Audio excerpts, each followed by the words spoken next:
कर साथियों आज मैं बहुत बड़ी मुद्दे पर बात करने जा रहा हूँ और ये मुद्दा आपके प्रमोशन से जुड़ा है। दोस्तों यहाँ पर इतनी अनियमितताएं चल रही हैं कि पता ही नहीं चल रहा किसका प्रमोशन होगा। यहाँ पर एक बात मैं करना चाह रहा हूँ उनके लिए, जो टीचर्स, ध्यान दीजिएगा, जो टीचर्स जिनका प्रमोशन हो रहा है प्राइमरी के हेड पर, और क्या वो बिना टेट का होगा या टेट का होगा ये भी मैं आपको बताऊंगा। लेकिन दोस्तों सबसे बड़ी बात है, हम चर्चा करेंगे कि काफ़ी ये देखने को मिल रहा है कि जो जूनियर के कक्षा 6 से लेकर 8 तक के पढ़ाने वाले जो सहायक अध्यापक हैं, सहायक टीचर्स हैं जूनियर में, उनको दोस्तों प्राइमरी में हेड बना दिया जा रहा है। अब समझ में नहीं आ रहा कि जो सीधी भर्ती से आए उनको आप प्राइमरी का हेड बना रहे हो, या फिर जो पहले से ही जो जूनियर में टीचर्स हैं जो प्रमोशन होके आए हैं उनको वो प्राइमरी का हेड बनाएंगे। समझ में नहीं आ रहा है, काफ़ी टीचर परेशान हैं इसी चीज़ को लेके। तो ये बताइए, जब प्राइमरी का जो टीचर है तो उसको कब हेड बनाओगे, यानी उसको कहाँ भेजोगे? इसका तो कभी प्रमोशन हो ही नहीं पाएगा अगर आप जूनियर सहायक अध्यापक को प्राइमरी का हेड बना रहे हो। और यही चल रहा है दोस्तों, कहीं प्राइमरी हेड को उठा के जूनियर का सहायक बना दिया जा रहा है। तो ये प्रमोशन फिर क्या किसी के नहीं होंगे? जो प्राइमरी में जो टीचर्स हैं तो उनका ही हक मारा जा रहा है, प्रमोशन का हक मारा जा रहा है, जूनियर के पद भर दिए जा रहे हैं, सीटें भर दी जा रही हैं। और जो ज़्यादा जूनियर के टीचर एक्स्ट्रा हैं, लग रहा है विभाग को ये प्लस में चल रहे, तो उनको हटा के प्राइमरी का हेड बना दिया जा रहा है। फिर प्रमोशन कहाँ पे होंगे? ये नियमावली कहाँ चली गई? तो दोस्तों आज मैं आपको फिक्स बताने आ रहा हूँ कि जो सीधी भर्ती के टीचर्स आए हैं 29,334 वाले जो हैं टीचर्स, जूनियर टीचर्स, और इसके साथ ही जो टीचर्स जो उनको काफ़ी समय हो गया है, जो प्रमोशन की वेटिंग लिस्ट में है, उनका नियम क्या है, इनका नियम क्या है। ऐसा तो नहीं कि पूरे इनको ही दे दिए जाएंगे पद। आज ये बहुत बड़ा मैटर है दोस्तों, इसलिए इस वीडियो को पूरा देखिएगा और समझने की कोशिश कीजिएगा। ये आपके भविष्य से जुड़ा हुआ मैटर है दोस्तों।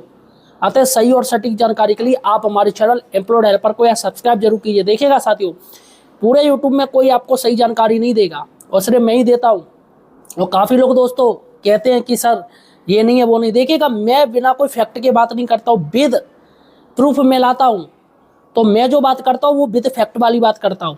इसलिए मेरी आप बात बिल्कुल आपको लग रहा है कि सर हो सकता है गलत है, तो आप गूगल है ना, गूगल बाबा, गूगल जाके सर्च कीजिएगा, आपको पता चल जाएगा। मैं बिना रिसर्च के कोई बात नहीं करता हूँ। अतः सही और सटीक जानकारी सिर्फ हमारे चैनल पर मिलेगी और चैनल को सब्सक्राइब कीजिए। देखिएगा दोस्तों, शिक्षक भर्ती, यहाँ पर मैं आपको नियमावली दिखाऊंगा। नियमावली क्या कहती है, और खासकर ये 29,334 जो जूनियर टीचर्स की भर्ती हुई है उनकी नियमावली क्या कहती है, और जो प्रमोशन से टीचर्स आएंगे उनकी नियमावली क्या कहती है, कितने पद भरे जा सकते, कितने नहीं भरे जा सकते। ये आपको 1981 जो नियमावली है शिक्षक भर्ती की, वो मैं आपको दिखाने जा रहा हूँ। देखिएगा दोस्तों, सबसे पहले मैं आपको दिखाऊंगा शासनादेश 11 जुलाई 2013 का शासनादेश, और मैथ साइंस टीचर रिक्वायरमेंट जो ऑर्डर है उसका मैं आपको शासनादेश दिखाने जा रहा हूँ, इसलिए पूरा देखिएगा। देखिएगा, साइड से एक शासनादेश चल रहा है, देखिएगा, और ये शासनादेश है प्रमुख सचिव का, उत्तर प्रदेश प्रमुख सचिव। काफ़ी मायने है शासनादेश, देखिएगा, ध्यान से पढ़िएगा। इसमें 5, 6, 7 पॉइंट हैं। यही पॉइंट दोस्तों आपका भविष्य तय करेंगे कि आपका प्रमोशन हो पाएगा या नहीं हो पाएगा। देखिएगा, अध्यापक सेवा नियमावली 1981 जो समय समय पर संशोधित भी होती रहती है, लेकिन फिलहाल जो 29,334 गणित साइंस ये टीचर्स की भर्ती हुई है वो इसी नियमावली के अंतर्गत हुई है, ये बात ध्यान दीजिएगा। और नियमावली में थोड़ा बहुत संशोधन हो सकता है, तुमको पूरा संशोधन कर दिया जाए वो नहीं होता है। और मैंने देखा 1981 की जो नियमावली चल रही वही चल रही है, कोई संशोधन नहीं किया गया है। देखिए, अध्यापक सेवा नियमावली 1981 में वर्णित व्यवस्था के अनुसार उच्च प्राथमिक विद्यालय यानी यूपीएस में 50% पद पदोन्नति से एवं 50% पद सीधी भर्ती से भरे जाने हैं। अब देखिएगा, यह साफ दे दिया कि भैया सीधी भर्ती, अगर यहाँ पर जूनियर के 100 टीचर्स हैं, 100 टीचर्स की ज़रूरत है, तो वहाँ पर 50 आप सीधी भर्ती से भर सकते हो, सीधे जूनियर की भर्ती निकाल दीजिए, और 50% आपको प्रमोशन के आधार पे बनना पड़ेगा। लेकिन दोस्तों यहाँ पर क्या चल रहा है, यहाँ पर प्राइमरी को हेड बनाया जा रहा है और उसी जूनियर के जो सहायक है उसको प्राइमरी का हेड बना दिया जा रहा है। गलत है। ऐसी स्थिति में उच्च प्राथमिक विद्यालय में के सहायक अध्यापकों को ज्येष्ठा सूची पदोन्नति एवं सीधी भर्ती से आए अध्यापकों को समन्वित करते हुए तैयार की जाएगी। तो जो 29,000 जो सीधी भर्ती है उनका 50% और जो टीचर्स पहले से प्राइमरी में जो प्रमोशन की लिस्ट में उनका 50% होना चाहिए। लेकिन यार क्या चल रहा है, घूस देते हाल यहाँ के माँ, सीधी भर्ती वालों को डायरेक्ट भैया यहाँ से माँ होते रहे, वही चल रही है, बेसिक में चल रहा है, सिर्फ 29,000 वाले चल रहे हैं, कहीं नहीं कोई चल रहा है। तो ये गलत है। देखिएगा, जिससे क्रमशः पहला स्थान सीधी भर्ती एवं द्वितीय स्थान पर पदोन्नति अध्यापक को रखा जाएगा।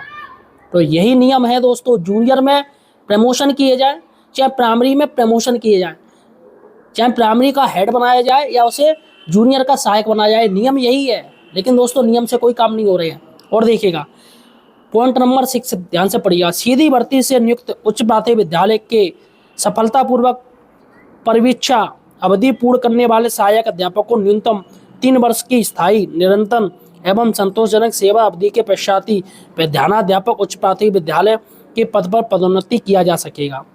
तो 29,000 जो भर्ती है वो 10 साल तो हो चुके हैं, तो यहाँ पर उनको 3 साल तक तो होना ही होना चाहिए, क्योंकि 10 साल हो चुके तो उनका प्रमोशन जूनियर के हेड पे हो सकता है, यानी कि उनका जो 4600 ग्रेड पे है वो 4800 मिलने लगेगा। उसके बाद दोस्तों पॉइंट नंबर 7 देखिएगा, उक्त पदों चयन नियुक्ति या तैनाती की कार्रवाई दिनांक 19 अगस्त 2013 के प्रारंभ और 31 अक्टूबर 2013 का अनिवार्य रूप से पूर्ण कर ली जाएगी। तो ये वहाँ की नियुक्ति है। तो यहाँ पर देखिएगा साफ साफ दोस्तों दे रहे हैं इसमें कि भैया 50% आप प्रमोशन से भरिएगा और 50% आप सीधी भर्ती से भरिएगा। लेकिन नहीं, सभी बेसिक शिक्षा अधिकारी अपने अपने स्तर से कार्य कर रहे हैं। तो ये प्राइमरी के जो टीचर्स हैं क्या वो जिंदगी भर इंचार्ज ही रहेंगे? दोस्तों ऐसा लग रहा है, मुझे लग नहीं रहा है कि सरकार प्रमोशन के पक्ष में है। जो इंचार्ज टीचर हैं बिना हेड का वेतन लिए इंचार्ज का कार्य कर रहे हैं, सारा वित्तीय व्यवस्था संभाल रहे हैं, यहाँ तक कि कार्रवाई उन्हीं के ऊपर होती है, फिर तो कार्रवाई नहीं होनी चाहिए। तो ये चीज़ गलत है, सरकार को इस चीज़ को जानना चाहिए। और जो आप समझोगे नहीं, कई कई साल हो गए हैं, ऐसे ऐसे जिले हैं जहाँ 15 साल 18 साल से प्रमोशन ही नहीं किए गए, बेचारे बहुत से रिटायरमेंट हो गए बिना प्रमोशन से ही, इसी इंतजार में कि चलो अब उनका प्रमोशन होगा। और कुछ के जब शुरू होते तो कोई ना कोई हाई कोर्ट पहुँच जाता है और खलल डल जाता है। और रही कसर है, सुप्रीम कोर्ट के फैसले ने पूरी कर दी कि भैया टेट जरूरी है और टेट आपको करना पड़ेगा, और टेट अगर करोगे नहीं तो आपका प्रमोशन भी नहीं होगा। तो साथियों ये जो कमियां हैं वो विभाग को देखनी चाहिए। और टीचर्स बेचारे परेशान हैं कि कब प्रमोशन होंगे। और नियमावली दोस्तों, यही सारी नियमावली माध्यमिक में भी यही चलती है और बेसिक में भी यही चलती है। फिलहाल साथियों आपका क्या कहना है, आपके साथ आपको कितना साल हो गया है, कितने साल से आप प्रमोशन का इंतजार कर रहे हैं, ये मुझे कमेंट सेक्शन में बताइएगा। धन्यवाद साथियों।